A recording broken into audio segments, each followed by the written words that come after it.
verander, 'n verleentheid en 'n geleentheid. Halleluja.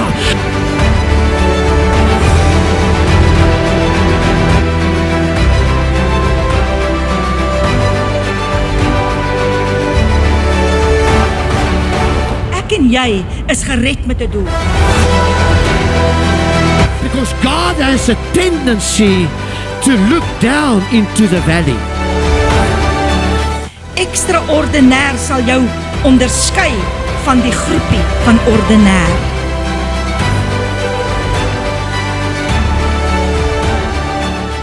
Wie sê die Here vir my? Hy sê, weet jy wat, preek jy die woord, ek sal al lewendig hou.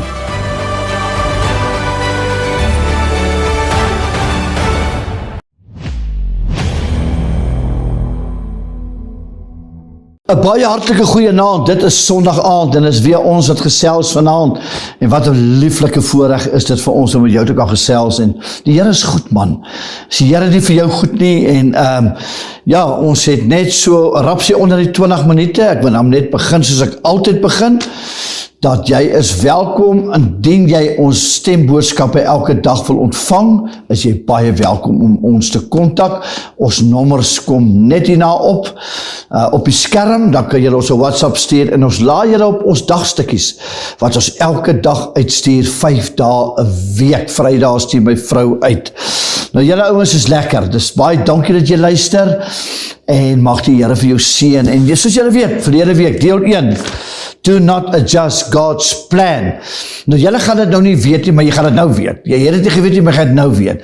Ons het so 2 keer na hierdie uitsending het ons probeer om die tweede een op te neem en het ons daarom nou vir jou gesukkel om hierdie uitsending vanaand opgeneem te kry, wat maar net 'n bevestiging is.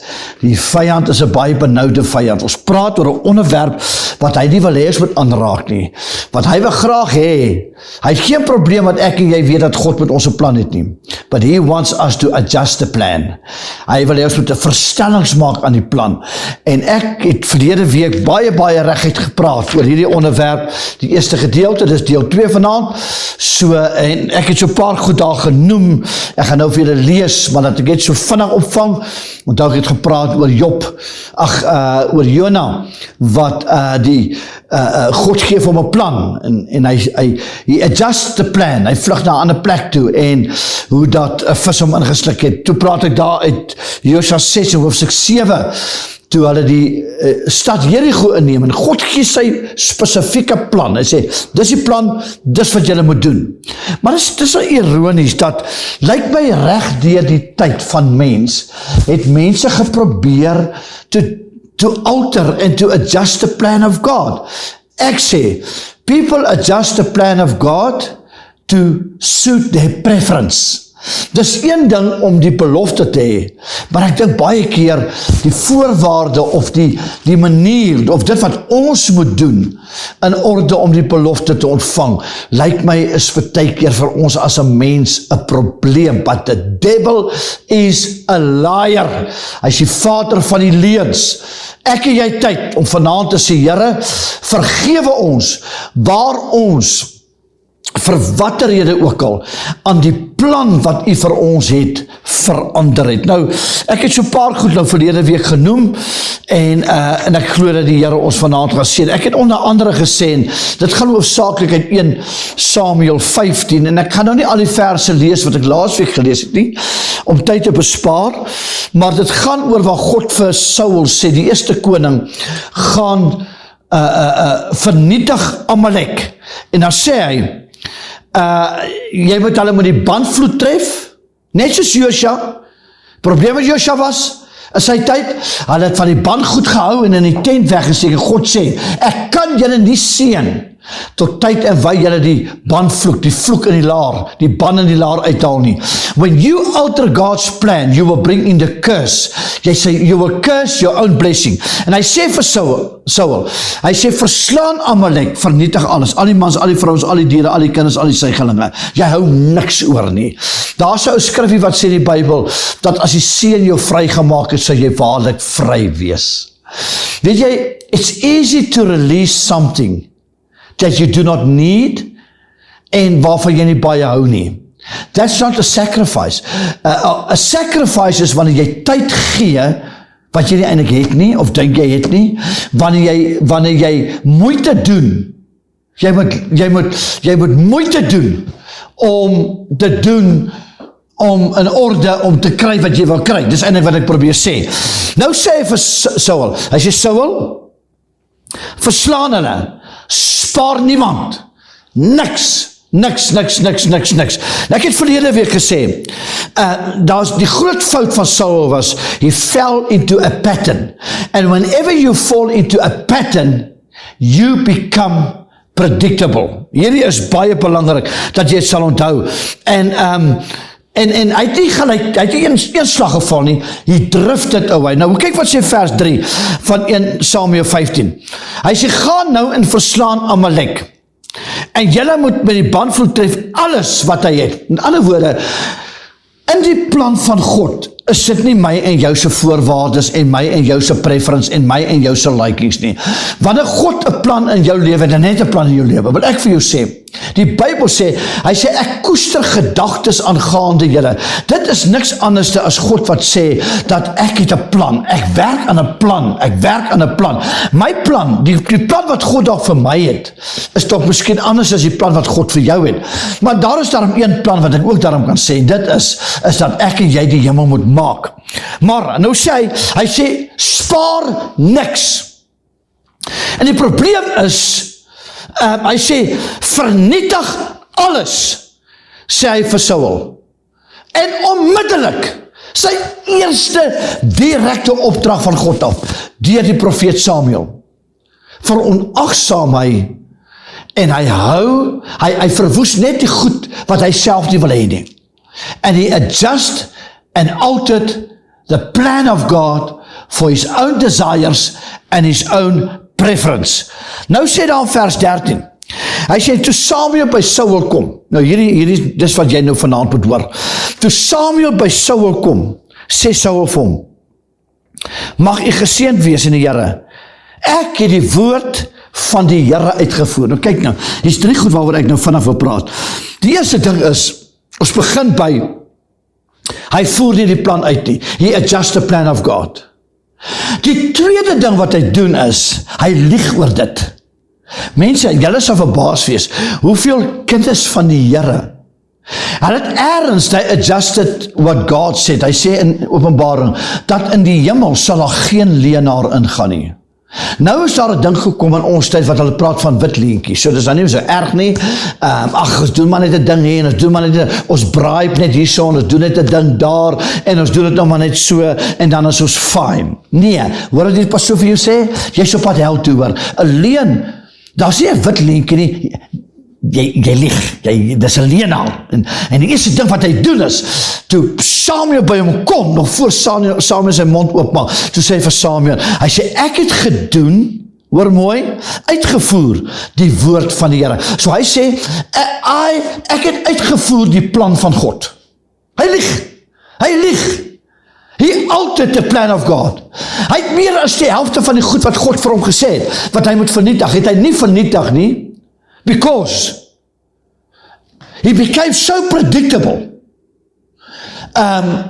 Ek wil amper weer sê, die woord, ek wil so vergelyk, die woord van die Here sê, hy sê, maak jy vir julle skatte by die aarde by mekaar is, waar die miet en al hierdie goed is, roes, en dit kan vernietig nie, nee, so, en dis precies wat Saul doen, hy is bereid om sy hele koningskap op die spel te sit, in orde, om to adjust the plan of God. Nou sê, toe sê Samuel, vers 14, maar wat vir 'n gebler, eintlik kon Samuel en gesê, luister, wat lieg jy so? Hoor 'n bler, dis obvious dat jy lieg. Jy het nie gister daai 7 karre gehad wat daar staan nie, daai goed kom by Amalek uit, jy moes alles vernietig het. Dit is die plan van God. And who gave you the right, Saul, just because you're a king, to adjust the plan of God? Nou gaan ons aan vers 22 toe, daarop sê Samuel, het die Here behaag in brandoffers, en in slagoffers, soos in gehoorsaamheid, aan die stem van die Here? Kyk, om gehoorsaam te wees is beter as slagoffer. Om te luister is beter as die vet van ramme. Ek het met ons eerste probeerslag, toe sny die kamera uit, toe sê ek daar, weet jy wat, God het ons 2 ore gegee en 1 mond, om 2 keer te luister, en om 1 keer te praat. Weet jy wat, nie alle mense het die vermoë. Weet jy wat, ek wil nou nie sê is 'n gawe nie, maar partykeer dink ek is 'n baie besonderse vermoë om te kan luister. Jy kyk party mense, hulle kan net praat, babbel, maar hulle kan nie luister nie. En hoor gou baie mooi, hy sê gehoorsaam is beter as slagoffer. Nou hy sê dit in 'n tyd waar slagoffers die ding was, ouens, daar was feitlik niks belangriker as slagoffers nie. Daar was amper niks belangriker as slagoffers nie. En hy sê om gehoorsaam te wees aan wat? Om gehoorsaam te wees aan die woord van die Here, om te luister as God praat, en in te neem wanneer God praat, en om te doen wat God gesê het, without trying to adjust the plan of God, which is nothing less than blasphemous, because by adjusting the plan of God, you are saying, God, I like your plan, but I need to alter it for my preference, om beter vir my te werk. Nergens het iemand doodgegaan en vir my en jou kaptein gemaak nie, hoor. God is die hoof, God sit op die sirkus van die aarde is die voetbank van sy voete. There's nobody like him, nobody like him. En as hy sê, nou sê daar in vers 24, en ek 23, die B-gedeelte. Hy sê, laat ek vers 23 van vooraf lees. Hy sê, want wederstrewigheid. Die ander woord vir wederstrewig is rebellie. Nou, come on, dit lei 'n klokkie by my. Dit was die sonde name was pride. En pride en rebellie, that's it. Dis wederstrewig. Jy opponeer wat vir jou gesê word, jy weier om te buig voor gesag. Ek het verlede week met julle gepraat oor Petrus, wat Jesus sê, jy is rots en op hierdie rots sal ek my gemeente bou, and the gates of hell will not prevail. Net daarna vertel hy hulle van die kruisiging wat kom, en dat hy gaan sterwe. Peter had the audacity to take Jesus by the arm, take him to the one side, and Peter rebuked Jesus by saying, hulle sal u nie kruisig nie, hierdie sal u nie oorkom nie. En Jesus draai om en sê, wyk agter my jou Satan. Jy bedink nie, because it was Satan through Peter that wanted to adjust the plan of God.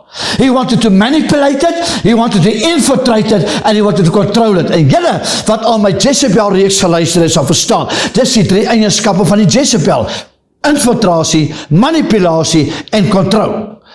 And to adjust the plan of God is niks anders as wederstrewigheid, rebellie nie, teenoor God se plan. Man, luister, kom ek sê gou vir jou, vir myself en vir jou, God weet wat is die beste vir my en vir jou, and nobody can change that. Hy sê wederstrewigheid is 'n sonde van waarsêery, en eiesinnigheid is afgoderry en beeldediens. Wat is dit anderste as spiritual witchcraft? Wow, het jy ooit in jou lewe gedink dat God so ernstig is, dat ek en jy nie dit wat hy vir ons sê sal verander, to change our preferences nie? Hoekom dink jy sê Openbaring, geen jota en geen titeltjie mag jy byvoeg by hierdie woord nie. As jy byvoeg, sal jou oordeele bygevoeg word. As jy wegvat, sal jou deel weggevat word. God is to the point. God is to the point. En weet jy wat, dit is 'n ernstig. Kyk, toe ek nou dag hierdie ding gepreek het, hierdie boodskap gepreek het by my. Kyk maar, die skoot op sy klap en die vlam het geval, en die Here was baie ernstig, en hy's vanaand nog steeds ernstig. We do not have permission to alter the plan of God in our life. That's blasphemous. That's godslasterlik. That's spiritual witchcraft. En ek wil vir jou sê, dis baie belangrik. Hy sê, toe sê Saul, vers 24, kyk nou, onthou, hy word uitgevang, Toe lieg hy, né? Toe sê Saul vir Samuel, ek het gesondig, omdat ek die bevel van die Here en u woorde ontbreek het, want ek was bevrees vir die manskappe en het na hulle geluister. Come on, mense, hoe duidelik staan hierdie uit, this is blame shifting on steroids. Eers lieg hy oor dit, he adjusts the plan of God, hy staan weer destrewig in rebellie teenoor God se opdrag, hy is eiesinnig, hy verwerp die woord, en hier is die ergste ding, en Samuel sê vir hom, omdat jy die woord verwerp het God jou vandag as koning verwerp. En die oomblik toe hy dit hoor, toe doen hy blame shifting, toe sê nou nie hy nie, toe sê, weet jy wat, ek wou eintlik die regte ding gedoen het, maar weet jy wat, terwille van die mense, het ek die plan van God geadjust, to satisfy people. Nou laasweek het ek vir julle genoem, ek weet nog kyk waar ek het geskryf, toe het ek gesê, dat baie mense, hulle is bereid om die plan van God te adjust, net in orde, dat mense hulle moet aanvaar. Dis 'n lae selfbeeld, man. Dis 'n lae selfbeeld om so ver te gaan to adjust the plan of God just so that you may be liked by people, so that people can accept you. The devil is a liar. Mense, ons moet wakker skrik in die naam van die Here. En hy doen 'n blame shifting. Hy sê maar luister, ek moet dan met vir julle sê, eintlik wou ek dit nie doen nie, maar terwille van die mense. En luister gou baie mooi. Hy sê, vergeef dan tog nou vir my, sê hy vir Samuel. Hy sê, en kom saam met my. En weet jy wat gebeur? Samuel, hierdie magtige profeet, sny hom af van Saul. Hoor wat sê hy vir hom? Ek sal nie met jou saam teruggaan nie, omdat jy die woord van die Here verwerp het. Nou het God jou verwerp as koning van Israel. En hier is baie sad. Vir 'n rukkie nog het Samuel die posisie as 'n koning gehad. Maar hy was eintlik in die gees nie meer koning nie. En ek sê nog gesê Samuel, ek vra vir koning Saul, my vrou Elberg, dankie my vrou. It was, he only had a position of king. But God has already called, God het klaar aan 'n koning gekyk. Want die oomblik, as jy die planne van God begin verstel, wil ek vir jou sê, staan jy 'n baie goeie kans, dat God jou gaan replace, en vir iemand presies dieselfde belofte gee, en plan gee, wat hy vir jou gegee het, en vir my gegee het, wat ons nie toepas nie, en we adjust it, wil ek vir jou sê, sal God iemand anders te kry, en daai plan gee, want oor elke plan wat God in jou lewe het, is daar rentmeesterskap. En toe Samuel, en Samuel sê, ek sal nie met jou saamgaan nie, sê vir Saul, omdat jy die woord gewerp het. Toe Samuel hom omdraai, om weg te gaan, gryp hy die slip van sy mantel, maar dit het afgeskeer. En Samuel sê vir hom, vandag het die Here die koningskap oor Israel van jou afgeskeer, en dit aan jou naaste gegee, beter as jy. En hoor wat sê hy? Kyk hoe solied is hierdie boodskap vandag.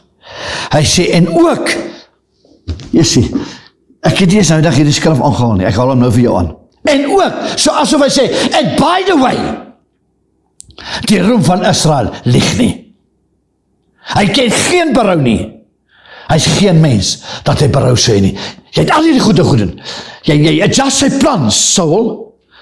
Jy doen blame shifting, Saul. Jy lieg oor dit, Saul. My God, wat my gesê het, lieg nie. Hy het geen berou nie. Hy is die roem van Israel. Kyker. Ons kan nie God se plan in my en in jou lewe adjust, net omdat we do not like the process. Ek sê dit 1000 keer, sê ek al gesê, voel soos 1000 keer ten minste, het ek al gesê, weet jy wat, you may not like the process, but the process is not your destiny, it's only taking you to the destiny. Vanaand wil ek vir jou sê, hou vas aan die plan van God, al gaan het opdraand, al gaan het afdraand, bly by die plan wat God in jou lewe het, and you will make it.